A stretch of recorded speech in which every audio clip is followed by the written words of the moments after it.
Hi, my name is Melissa Daniels and I have strabismus. Strabismus is when your eyes don't point in the same direction. It's commonly referred to as lazy eye. Your eyes could be crossed in, they could be turning out. The idea is they're not working together, and a lot of people think there's nothing you can do about it.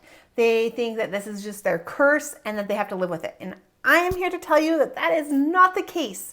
There are so many things that you can try and experiment with to try to fix your strabismus. Now, of course, there's like the methods that you're going to use with a doctor, but there's also a lot of other options. So in this video, I just want to quickly give you 10 different strategies that you could try in order to fix your strabismus or lazy eye.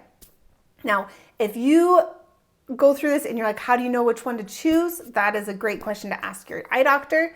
If you would like to schedule a call with me, you can definitely do that at strabismussolutions.com/consult.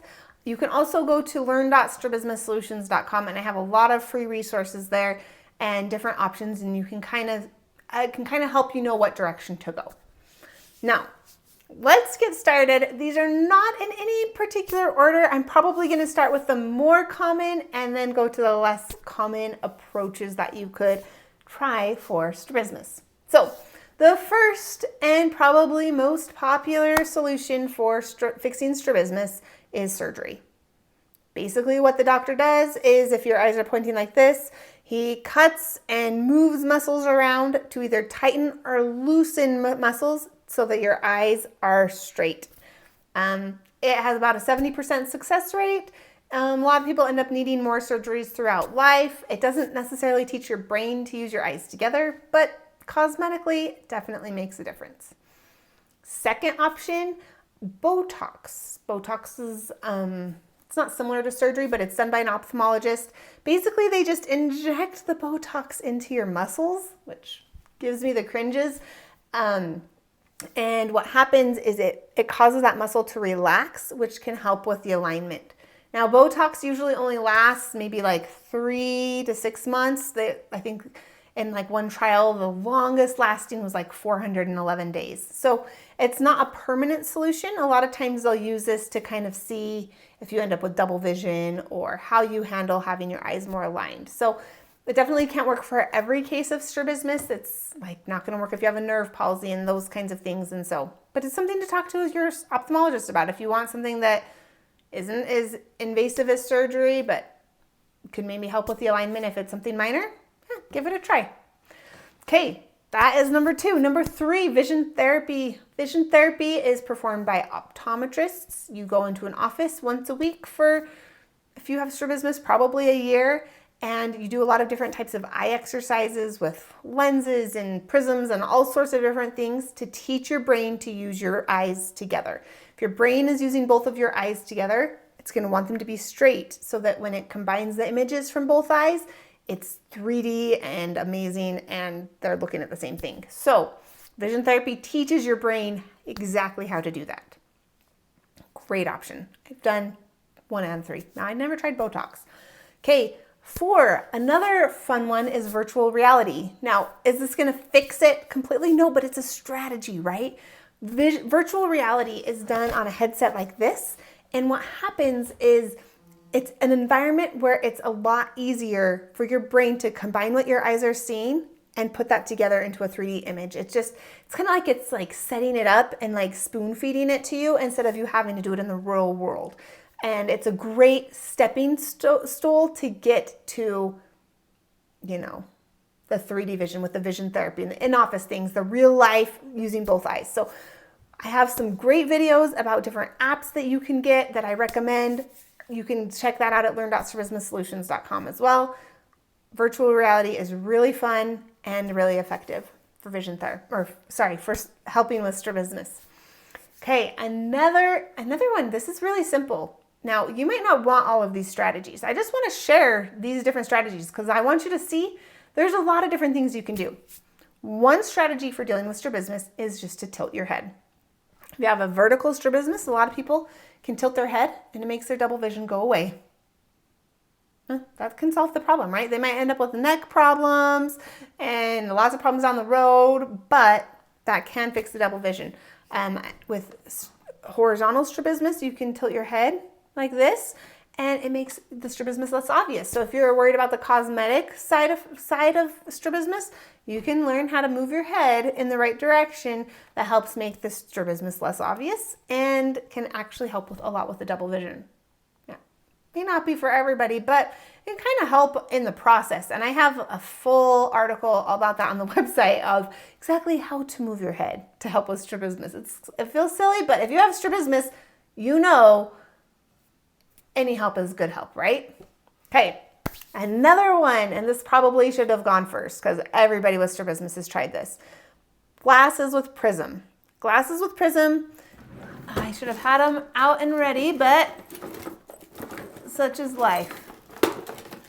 Almost there. Okay, prism is when you have your glasses and it's thicker on one side and thinner on the other side. And what happens is it bends what you're seeing and can help make it so both of your eyes, what they're looking at is the same. It can actually be similar to what is done in virtual reality, but you can put it in your actual glasses so that instead of this eye looking forward and seeing the computer and then the other eye looking to the side and seeing some water bottle, it's making it so they're both looking at the computer screen. And so it helps your brain use both eyes together. Definitely, I don't know of a surgeon out there that doesn't try glasses with prism before trying surgery to see if they can get the brain to fuse those images. So glasses with prism are amazing. They can help if you have double vision so much. They make a huge difference. And, you know, if the surgery gets you close, the glasses with prism can get you the rest of the way. Are there problems with them? Yeah, sometimes. Are they ideal? Maybe not. But they are a strategy you can use to deal with strabismus. Next, let's talk about peripheral vision. If you have been watching this channel for a while, you know I'm obsessed with peripheral, and it's not just because I have a course that I'm trying to sell. I made the course because peripheral is so important, and I thought, what is the most important key that I can give people to help them improve strabismus? It's peripheral vision. That is the key. So, why?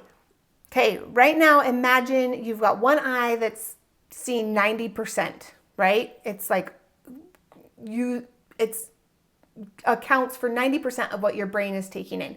And the other eye is blocking out. Let's say this eye is blocking out this whole area, right? This whole central, and only seeing the very outskirts of my peripheral, right? So the very outskirts of that peripheral is meshed together from both eyes. Well, that is going to make for really poor depth perception, right?